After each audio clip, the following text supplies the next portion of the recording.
Imagine this. A scrappy little startup comes to your office. You're the king, the undisputed heavyweight champion of movie rentals. This little guy, let's call him Netflix, offers you a deal. He wants to sell you his entire company for a measly $50 million. He says the future is in mailing DVDs and eventually streaming. You, sitting on your throne of late fees and plastic VHS cases, literally laugh him out of the room. Congratulations, you've just made one of the dumbest business decisions in history. This isn't a hypothetical. This is the tragicomedy of Blockbuster. In the year 2000, Blockbuster was a $6 billion empire with 9,000 stores. Your Friday night ritual probably involved wandering its aisles, arguing with your family over which movie to rent, and then forgetting to return it on time. Those late fees, they made up a staggering 16% of Blockbuster's revenue, around $800 million a year. They weren't just a penalty, they were a core part of the business model. So when Netflix proposed a subscription model with no late fees, Blockbuster's CEO John Antioco thought it was a joke. Why would he get rid of his golden goose? He was so committed to punishing you for your forgetfulness that he couldn't see the asteroid hurtling toward his dinosaur-sized company. By the time Blockbuster finally tried to launch its own mail-in and streaming services, it was too late.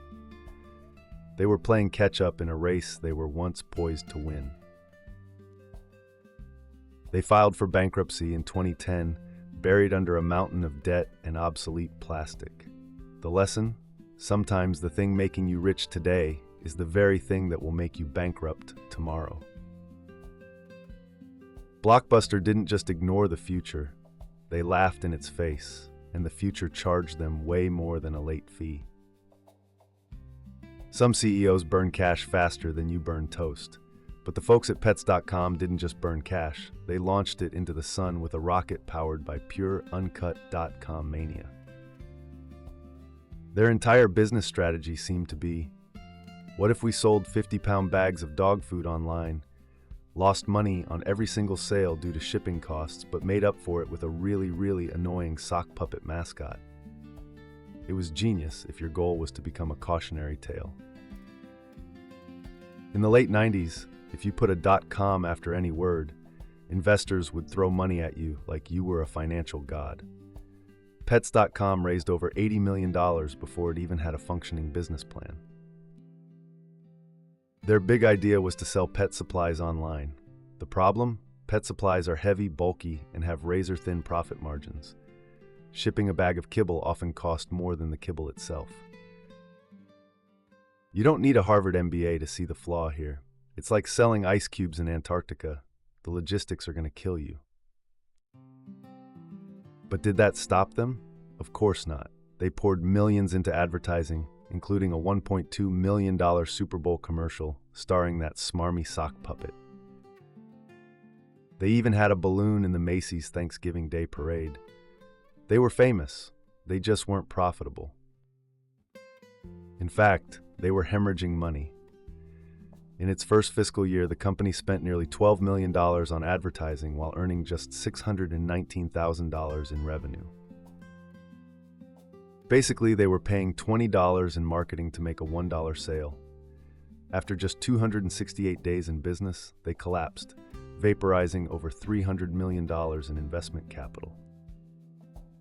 They had the brand recognition of a major company, but the financial stability of a cardboard box in a hurricane. Turns out, a celebrity puppet can sell Super Bowl ads, but it can't fix a business model that was fundamentally, hilariously, and catastrophically dumb. Number 8. The cocaine-powered time machine. Imagine you design the coolest car on the planet. Gull-wing doors, a sleek stainless steel body. It looks like it flew straight out of the future. You convince the British government to give you over $100 million to build it in Northern Ireland. You're John DeLorean, a rock star engineer who left General Motors to build your own automotive empire. What could possibly go wrong? Well, for starters, you could build a car that's famously slow, hilariously unreliable, and costs more than a house. Then, to save your failing company, you could get caught on camera trying to fund a $24 million cocaine deal. The DeLorean DMC-12 was pure 80s excess. It promised tomorrow but drove like yesterday. The car was plagued with production problems. Its vaunted stainless steel body was impossible to paint and showed every fingerprint, and its engine was so underpowered it had trouble getting out of its own way. People were paying a premium for a futuristic sports car that could get smoked by a station wagon. The company was burning through cash faster than its car burned oil, producing thousands of cars nobody wanted to buy. Facing bankruptcy and mounting debt, John DeLorean got desperate. In a move that screams bad 80s movie plot, he was approached by an old acquaintance who is now an FBI informant. The pitch: help smuggle 220 pounds of cocaine into the US and get a massive cash infusion to save the DeLorean Motor Company. DeLorean went for it, famously toasting the deal on an FBI surveillance tape with the line, "It's better than gold." He was arrested in a sting operation in 1982. While he was later acquitted on the grounds of entrapment, the damage was done. His company was dead and his reputation was toast. The lesson here is simple. If your business plan involves becoming a drug lord to keep the lights on, you probably should have just built a better car. Facing bankruptcy and mounting debt, John DeLorean got desperate. In a move that screams bad 80s movie plot, he was approached by an old acquaintance who was now an FBI informant. The pitch: help smuggle 220 pounds of cocaine into the US and get a massive cash infusion to save the DeLorean Motor Company. DeLorean went for it, famously toasting the deal on an FBI surveillance tape with the line, "It's better than gold." He was arrested in a sting operation in 1982. While he was later acquitted on the grounds of entrapment, the damage was done. His company was dead, and his reputation was toast.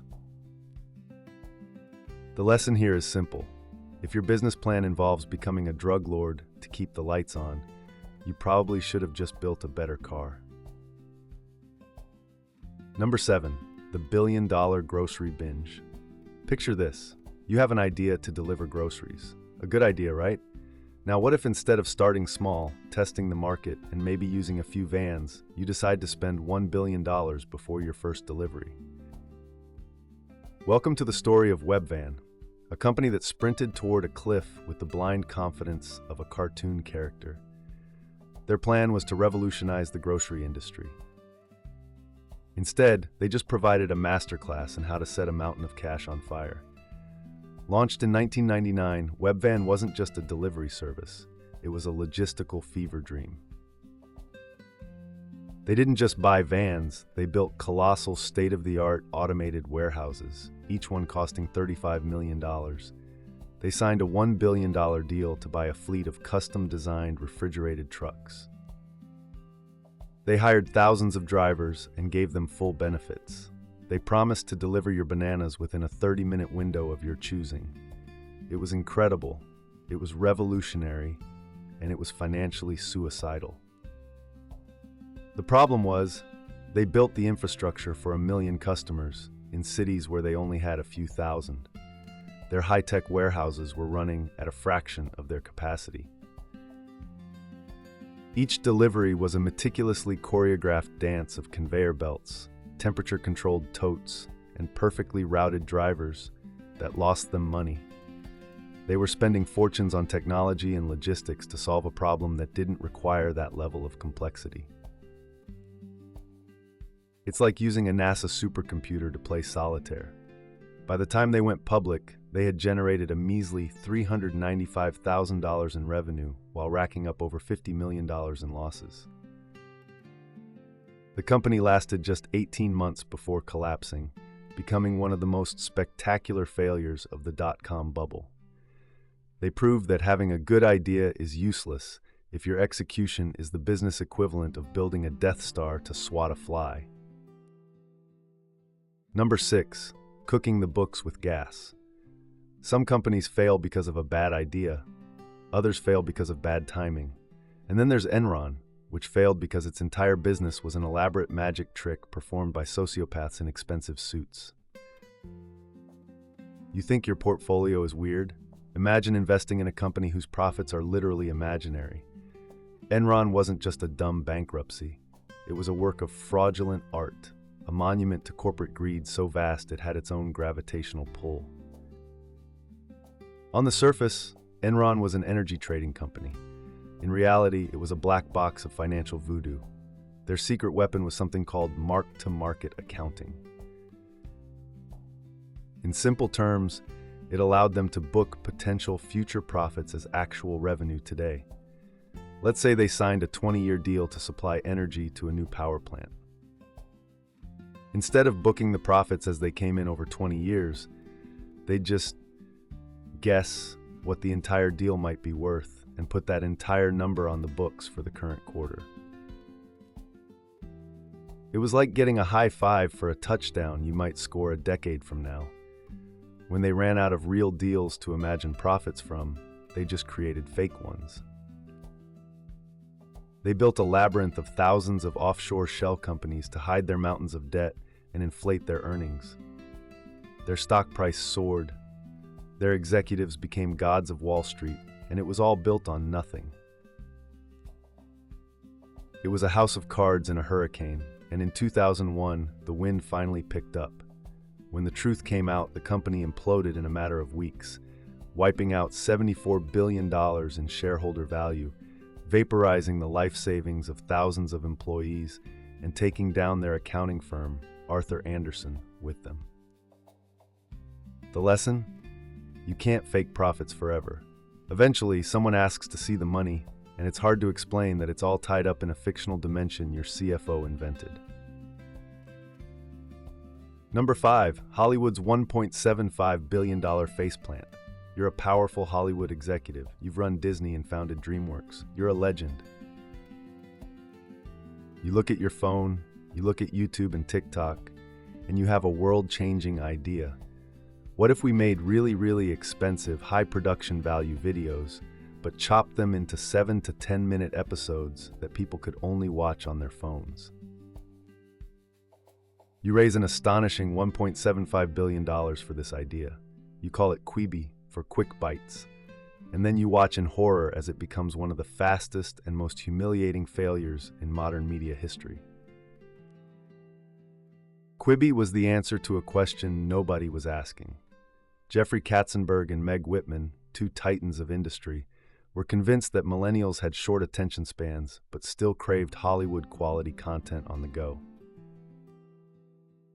They spent lavishly, paying A-list stars like Liam Hemsworth and Chrissy Teigen millions for shows that would be shot vertically and horizontally at the same time using a fancy turnstile technology. The budgets were insane, up to $100,000 per minute of content. For comparison, that's more than most episodes of Game of Thrones. There were just a few tiny problems. First, they launched in April 2020, at the exact moment a global pandemic forced their target audience to stay home with their giant TVs, making a mobile-only app instantly pointless. Second, they made it impossible to screenshot or share clips, completely misunderstanding how content goes viral. Third, and most importantly, the content just wasn't compelling enough to make people pay for it when YouTube, TikTok, and Instagram were all free. They built a diamond-encrusted playground, but forgot to invite any kids who actually wanted to play there.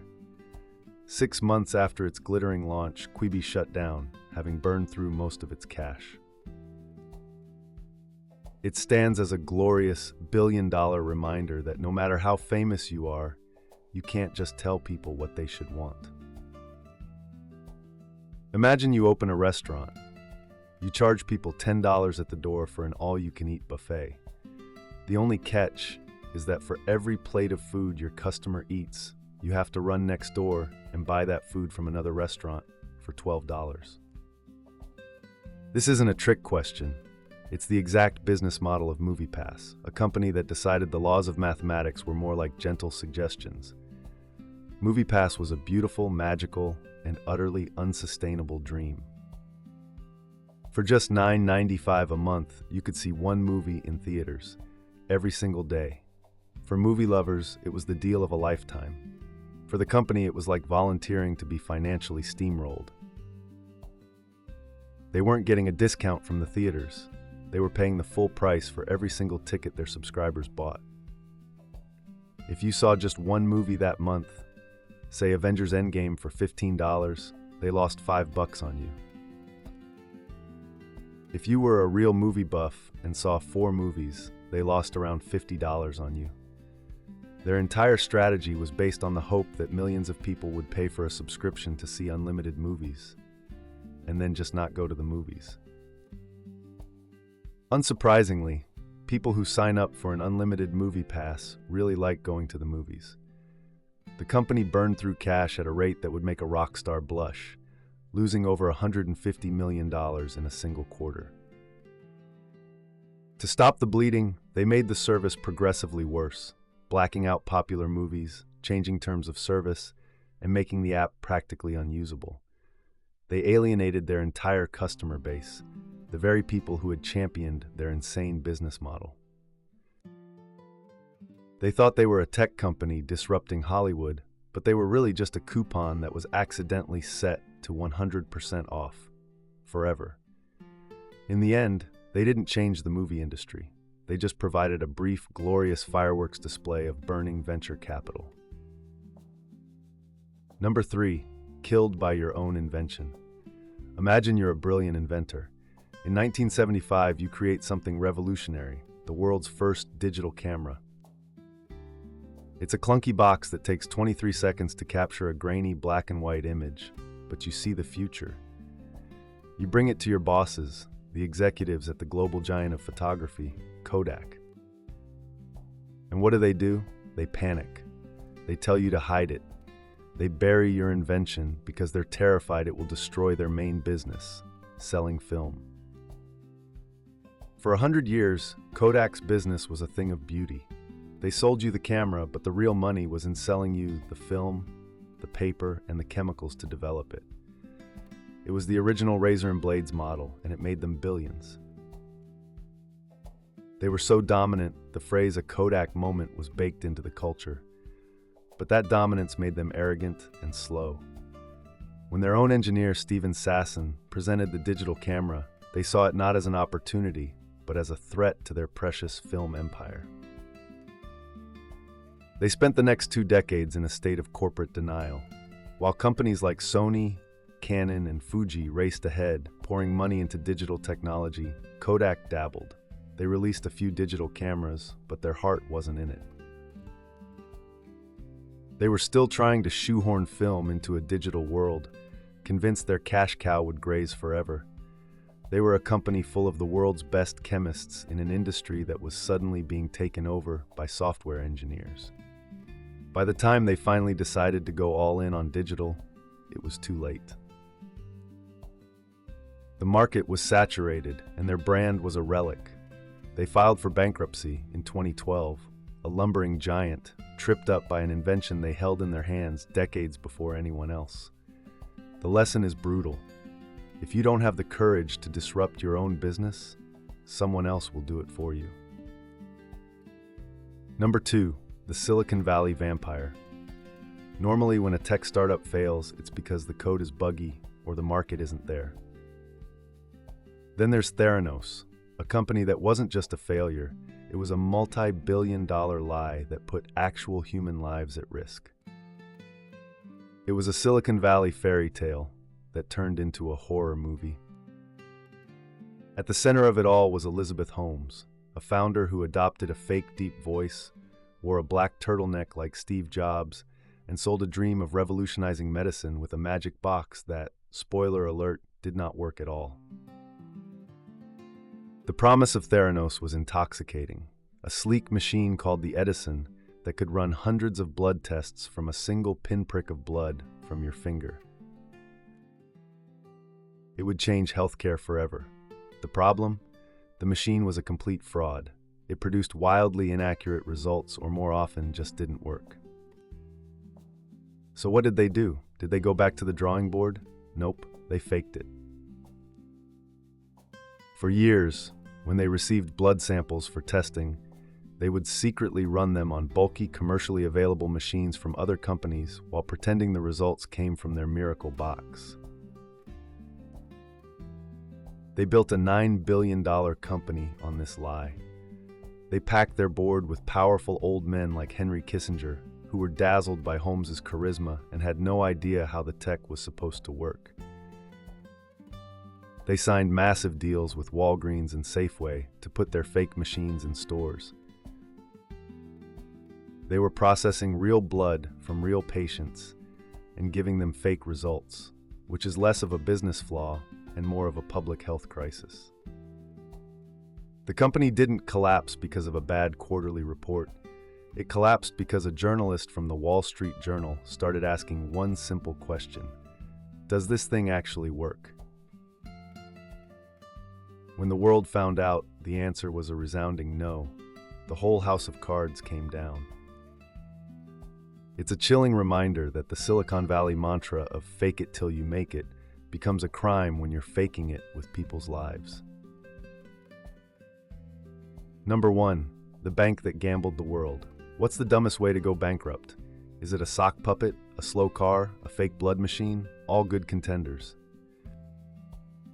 But the number 1 spot has to go to the company whose bankruptcy was so monumentally stupid, it almost took the entire global economy down with it. Meet Lehman Brothers, a 158-year-old investment bank that acted with the financial foresight of a Vegas tourist on their 5th free drink. Their failure wasn't just a bankruptcy, it was the trigger for the 2008 financial crisis, a domino that knocked over the world. So how did they do it? In simple terms, they took on an absolutely insane amount of risk. Lehman Brothers became obsessed with mortgage-backed securities, which are basically giant, complicated bundles of home loans. Many of these were subprime mortgages given to people who had no realistic way of paying them back. But the housing market was booming, so who cared? The bank bundled these ticking time bombs into complex financial products and sold them, all while betting heavily on them themselves. To maximize their profits, they used something called leverage. For every $1 of their own money, they were borrowing and betting with 30 more. Think about that. It's like using your $10,000 life savings to get a $300,000 loan to bet on a 3-legged horse. When the housing bubble inevitably burst in 2007, people started defaulting on those loans. Suddenly, Lehman's prized assets were revealed to be nothing but piles of toxic, worthless debt. Their 30-to-1 leverage worked in reverse, wiping them out with terrifying speed. In 2008, they filed for the largest bankruptcy in U.S. history, with over $600 billion in assets. The fallout was catastrophic, sparking a global credit freeze and plunging the world into the Great Recession. They weren't just dumb. Their dumbness was contagious, infecting the entire financial system. They are the undisputed champions, proving that the only thing dumber than losing all your own money is losing all of everyone else's too. Basically, capitalism is just expensive trial and error. Subscribe so you don't miss the next error.